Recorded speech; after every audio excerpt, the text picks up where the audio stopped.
Hi, everyone. I'm Greg Harton. I'm the editorial page editor of the Northwest Arkansas Democrat-Gazette. I'm joined today with Rusty Turner, who's the editor of the Democrat-Gazette here in Northwest Arkansas. And today we have the opportunity to visit with Robin Lundstrum, who is the Republican incumbent of District 87 of the House of Representatives, the Arkansas House of Representatives.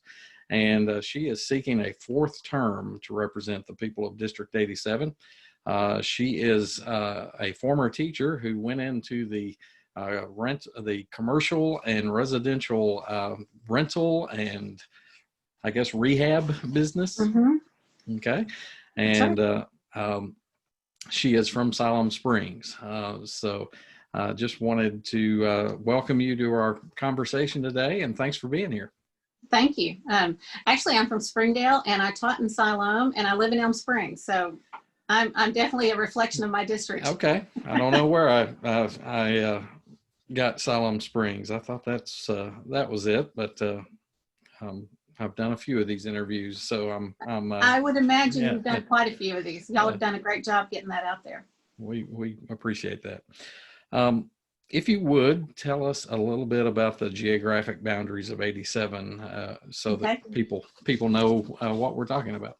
Well, this district goes from the Oklahoma border all the way to AQ Chicken in Springdale. And it encompasses Siloam Springs, Elm Springs, Tawnytown, and then a portion of Springdale. So it is a big district.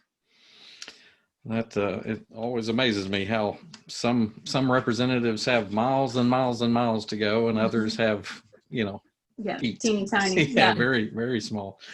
Well, I appreciate you being here. Wanted to just start off with you telling us a little bit about your decision making as far as running for a fourth term and what it is you'd like to do with a fourth term. Well, I absolutely love representing this district and representing Northwest Arkansas. I still, when I step out onto the floor, get that feeling of, wow, I can't believe I'm here. Just pinch me. It's been an absolute thrill of a lifetime. So that was part of figuring into this. Is it's still something that's very, very special, and it's still an honor. So that's something that there's more to do as far as budget in Arkansas. I want to see Arkansas maintain a stable budget. So that was part of the process, and just a lot of things. I love the constituent services part. And during this COVID process, there have been constituent services. I've definitely earned my keep. There's been a lot of unemployment issues with individuals that need unemployment help. So, and I'm glad to do it. And that's been a blessing that I've been able to help folks. It's been sad to watch them, but it's been neat to come along beside folks and help. So are there particular is there a particular focus you'd like to have in another term, or do you feel like, given that you've served 3 terms, that people kind of know what they're getting with Robin Lundstrum, and that you're just asking them to continue on with what they've gotten? Just to continue on. I want to be consistent and conservative and stick to the Constitution. All right. Go ahead, Greg. Well, no. Okay. I'm sorry. Robin, you mentioned helping folks through the unemployment process during COVID-19. Let's talk a little bit about that, because it's the story that that still hangs on is COVID-19. Talk a little bit about how you think the state has responded to the pandemic, and talk a little bit also about what you think what we need to do differently, or what we might have done differently in the process, and what does it look like in the legislature in adapting to our new reality? Well, a couple of things, and make sure if I don't hit it, I want to go back to the unemployment process, because there's a couple of things we need to talk about there. I do think we did really well on the front end, because nobody knew what they were getting with COVID-19. It was all happening in real time. One day there's one story, and the next day there's another issue. So I would put Governor Hutchinson in the top 10 governors in the country for handling at the front end. I think the emergency has gone on too long. I think the emergency needs to stop. I think on the front end, not closing down the state, but pulling things back, I think that part we did really well in Arkansas. We kept our numbers low. But I think on the back end, we need to get back to normal, or a new normal, and I hate that terminology, but I think we need to adapt to, this is a virus that's going to be around, and we're going to have to get used to it. The part on the unemployment, we need to keep a close eye on unemployment fraud. There's some issues with unemployment fraud, and people need to pay attention to when they get information in their mailbox. They need to look at it. If it says Rusty Turner filed for unemployment and Rusty didn't file for unemployment, you need to immediately call the local police and file a fraud complaint. And you need to go to Department of Workforce Services and file a complaint. If not, if you ever do have to file for unemployment, it will go against you as a fraudulent claim, and you won't be able to get unemployment. So that's serious. Yeah. While we're talking about that, from a legislative standpoint,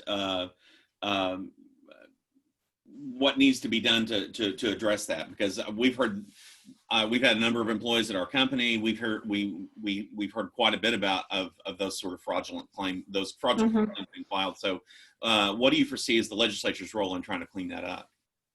I think we need to get the word out that they absolutely have to file. Go on the non-emergency line. It's really easy to do. It's a phone call. It's 2 phone calls, or 1 phone call and an email to their local police department and Department of Workforce Services. Once they do that, they're off the hook. They don't have to worry about it. But it does make a difference. 2 years down the road, if they file for unemployment and they haven't done that, they'll have to pay back all of that fraudulent claim. But if they have done it, it doesn't go against them. But people are blowing it off, because I hear about it in coffee shop conversation. Oh, I thought that was funny. I just tossed it. And I'm thinking, oh my gosh, no. They're stealing from you. They're stealing your unemployment. So that needs to be handled aggressively. We're doing everything. Now, if you file for unemployment, you'll get a letter in the mail, and you'll have to show a photo ID and the letter before you're able to get your unemployment. So we're attacking it from that end. But on the front end, when the initial fraud happened, there's no telling how much information has gotten out, and they're working on it, but it's a mess. Yeah. So people just need to treat that like any other kind of identity theft. Identity theft, yes, Yeah. they do. Okay. And not blow it off. Yeah. Go ahead. You expressed a few minutes ago, you expressed concern over the length of the emergency declaration. There's been some talk about maybe changing the Emergency Powers Act a little bit and to address that. Can you talk a little bit about that and what kind of concepts you'd support in those changes if they came up? I really don't know yet. I want to wait and see. I don't want to cut off the governor's power, because I do think he has to have that executive power in an emergency. That's why he's governor. I think you elect one person to make some of those decisions, and when you have an emergency, I just don't think we ought to go on for 6 months. I think you have to have the executive make those big boy decisions or big girl decisions at the time. I just think you need to come back to the legislature when it comes to spending after maybe 3 months. We'll see. I'm going to wait and see what the bills are before I make any decisions. Okay. Some of your colleagues filed that lawsuit against the Department of Health, challenging its authority on some of the regulations and steps that have been put in place. What's your take on that lawsuit? I'm just going to wait and let the courts decide. I understand the frustration, so we'll just wait and see. Okay. All right. But you're not one of the parties in the lawsuit. Okay. While we've been dealing with this COVID-19, we've also had a lot of upheaval in the country involving race relations and law enforcement.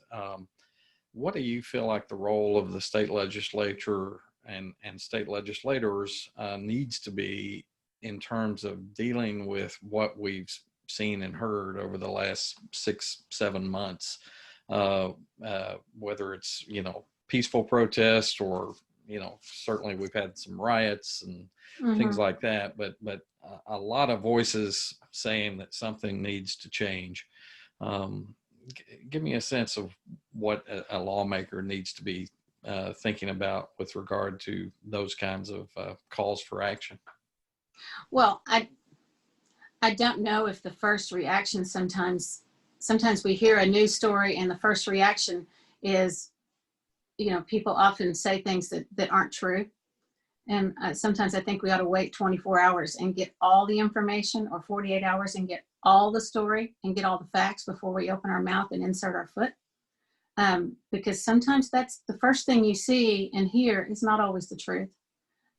Sometimes we have knee-jerk reactions and they turn out later not to be true. I've led protests. I've led a tax protest. I've been involved in pro-life protests. And Abercrombie and Finch, we did a protest at the mall when they were putting nude girls in their magazines. But we've never broken out windows or burned cars, or in Little Rock, they had 51 buildings damaged. That's not a protest, that's a riot. When you throw a rock at a police officer, that's a riot. That's two different things. I'm all for peaceful protests. That's part of the American experience. So I have a real problem with the riots. I don't think that's not an American experience. That's a criminal activity. When you burn buildings and damage cars and hurt police officers that are there to protect you, that's a criminal activity. Plain and simple. I'm assuming, though, that you believe that there are people who have been protesting who are not rioters. And what have you heard from those folks? Is there anything that the state of Arkansas and legislators such as yourself need to do to address these issues? No, I don't think there's anything. People have the right to protest. They have the right to speak. We have freedom of speech in this country. They can pick up a sign and go walk and do whatever they want to do. I think we need to stay out of the way and protect the freedom of speech. Well, I'm not asking about the right to protest. I'm asking about how to address race relations in the state of Arkansas. I don't think we have a huge race relations problem. I think we have a problem with people wanting to stir up race relations problems. And I think we have people that want to bait the problems and want to stir it up for their own benefit. I know in Northwest Arkansas, where I live, we all get along just fine. We work together. We go to church together. We live together. The school where I went to school with, we have 42 different languages spoken. And that's Springdale High School. We're a welcoming area in Northwest Arkansas. We get along. We live life together all the time. I think every 4 years, though, there are people that want to see hate and want to stir up discord for their own benefit. They'll answer for that at the voting booth, or I find that kind of sickening that people want to stir that type of thing up. And so the concerns being expressed about racism, you feel like that just doesn't exist?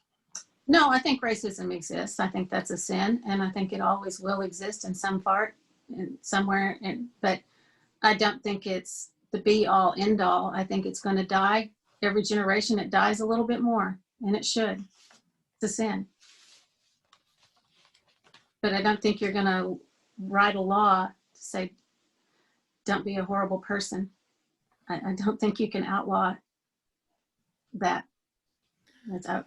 If we could write a law that says let's have good manners and treat everybody, that law would have been written a long time ago.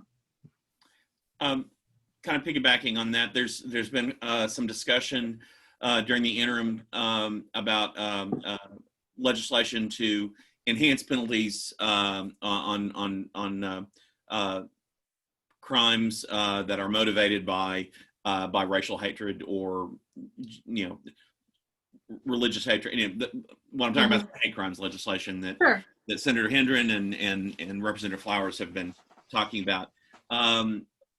Talk to me a little bit about what you think about either their specific proposal or just the concept of those enhanced penalties for those reasons.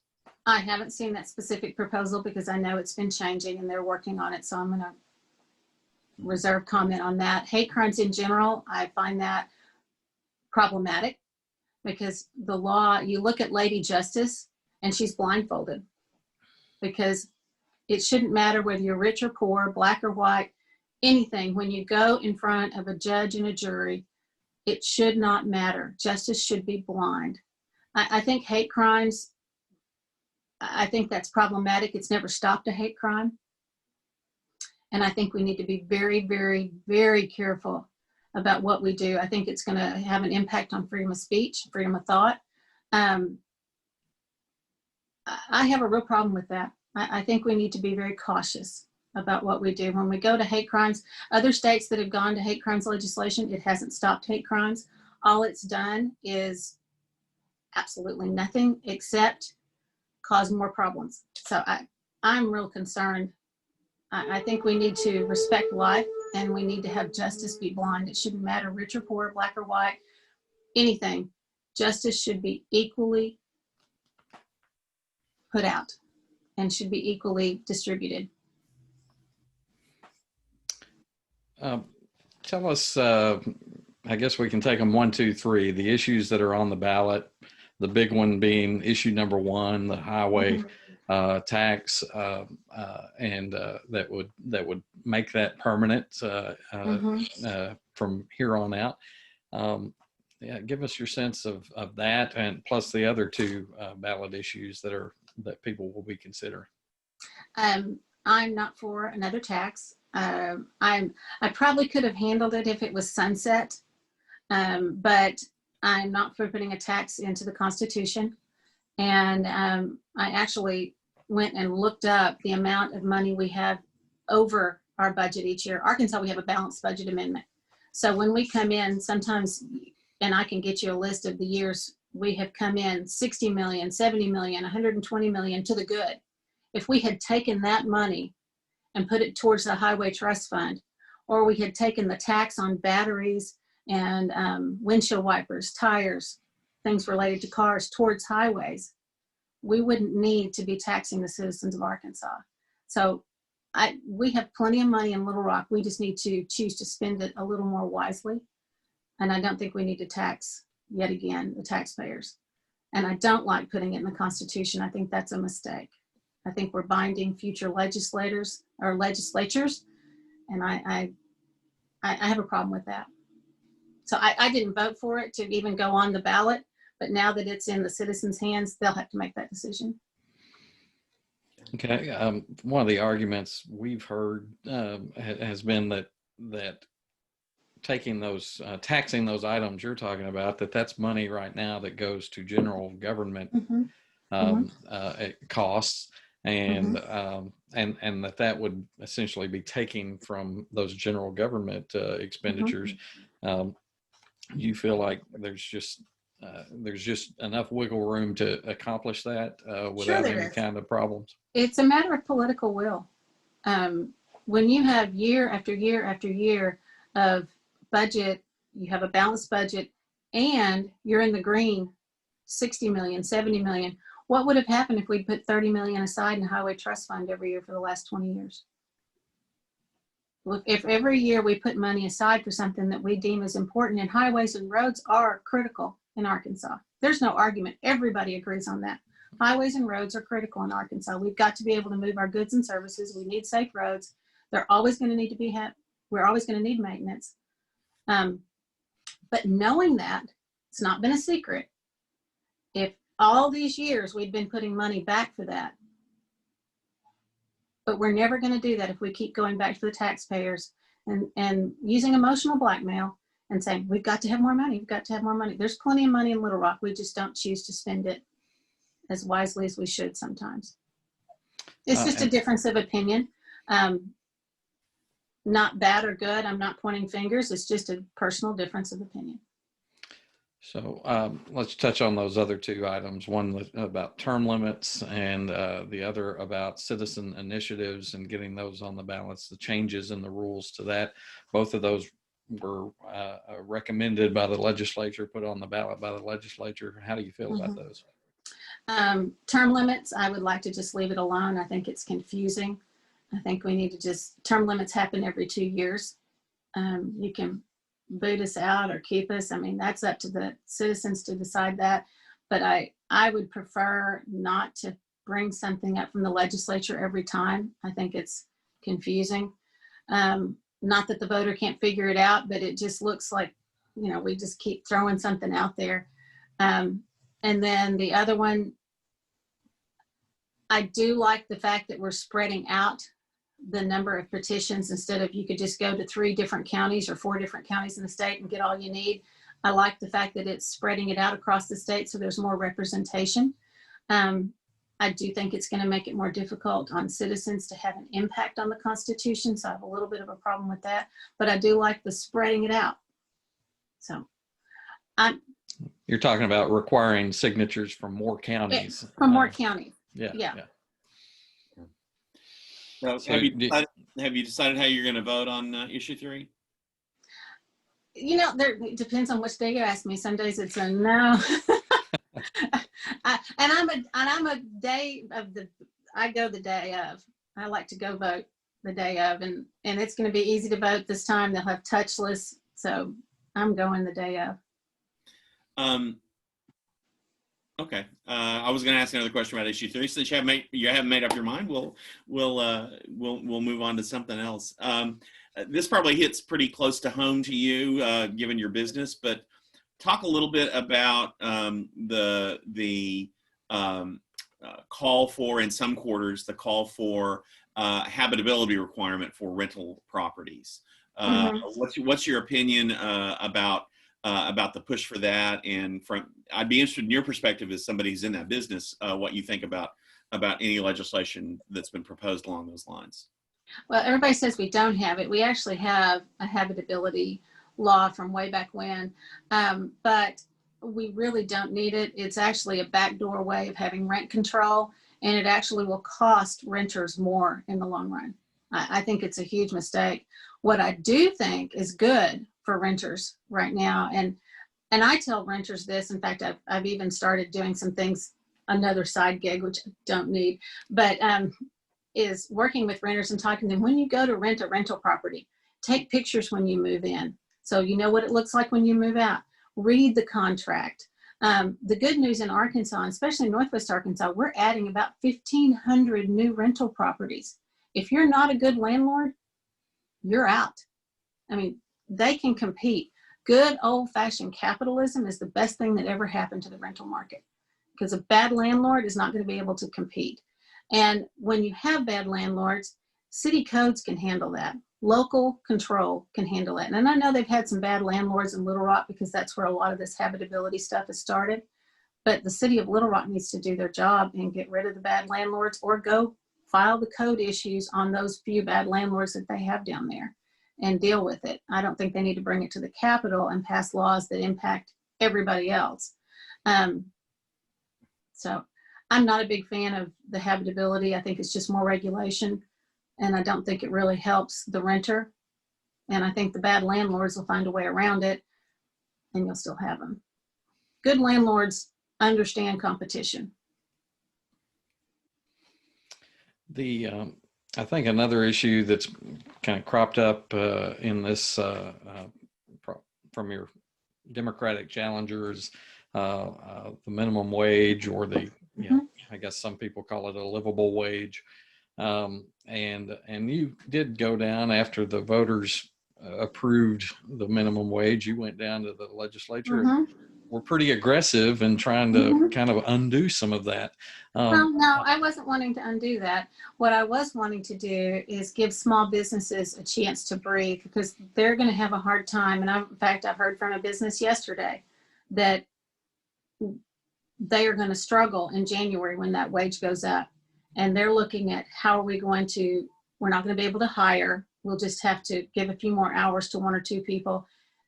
And how are we going to make this work? And I said, I'm sorry, there's nothing I can do. I already took my shot. And the legislature said no. And that's the way the process works. It wasn't rolling back the minimum wage. It just said if you are a small business or a charity, you didn't have to go up on the increases as quickly as everybody else. But competition, again, is going to demand, in order to get good people, you're eventually going to have to go up. So it wasn't taking it back. It just said, you're not going to have to go up as fast as everybody else. It did seem to me that you had kind of a fundamental disagreement with the concept. Yeah. Well, minimum wage is a starting wage. It is not going to be a home and a sustaining income for a family of four. It is a minimum wage. It's an entry level wage for somebody that's just starting out. It is not a sustaining wage by any shape or form. But you've got to have minimum wage jobs. You've got to have those burger flippers, starter salary jobs so that kids and young adults can have an income. I mean, how are they going to pay their bills? But when you're our age, you're not going to be making a minimum wage job. Hopefully you're going to gain life experience and you're going to be more valuable and bring more to the job. One of the issues that's not in your district, but certainly is important to a lot of people in Northwest Arkansas, is the Buffalo National River and the debate that's been going on for years about the large and medium-sized hog, kind of the large-scale hog farm operations that the state has had to deal with there. The proposed moratorium on those within the watershed, I think, has kind of met some pretty stout resistance within the legislative body. What do you think needs to happen with the Buffalo River, and do you feel like it deserves any higher level of state protection? I do think we need to protect our watershed. I don't think that's any secret. Everybody wants clean water, clean air. I do think we need to also protect our hog farms too. I mean, that's a business.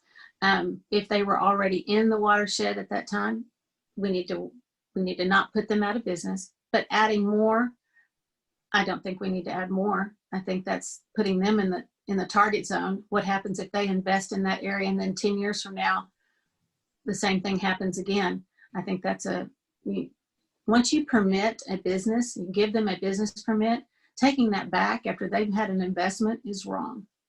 So I think we need to not talk out of both sides of our mouth. I think we need to be very cautious. If we're going to protect the Buffalo watershed, let's protect it, but not punish the businesses that are already there. So, okay, just not add any more. Yeah. So what's the mechanism that you think the state could use to accomplish that? I have no idea. Since that's not in my district, I have not followed that. I just think we need to be judicious in how we apply the law and not punish people that are already there. If we've given them a permit to be there, we shouldn't go back and then, after they've spent millions of dollars, ask the taxpayers to bail them out. That's not fair to the taxpayers. So we have a funny way of doing things sometimes in government. and it ends up hurting people, and that's wrong. Yeah. We do just have a couple of minutes left. Rusty and I, as hard as we try, we're not always brilliant enough to know all the questions that need to be asked. So I guess this is just an open-ended invitation for you to come up with your own question. Is there anything we haven't asked you that you want to make sure that you comment on to the folks who view this or listen to it? If they are having problems with unemployment, please get a hold of me.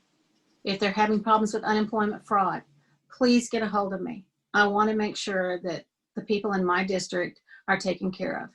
And that's what I'm here for. If they're having other issues, I need to hear about it. That's been the big issue right now, and I just want to make sure that they're okay. So. Okay. All right. Well, Rusty, anything else on your mind? No, Robin, I appreciate your time. Thank you for joining us today and giving us a chance to ask you some questions. Well, thank you for asking me questions. I hope I've answered every one of them. It's been a frustrating thing to watch some of the political debates nationally, and I caught myself yelling at the TV, "You didn't answer the question." So I hope I've answered all the questions. Yes, I don't know that anybody will be yelling at you on this screen to do that. So we appreciate you answering the questions, and appreciate you spending the time with us. Thank you. Thank you for having me. Yes, ma'am. Take care.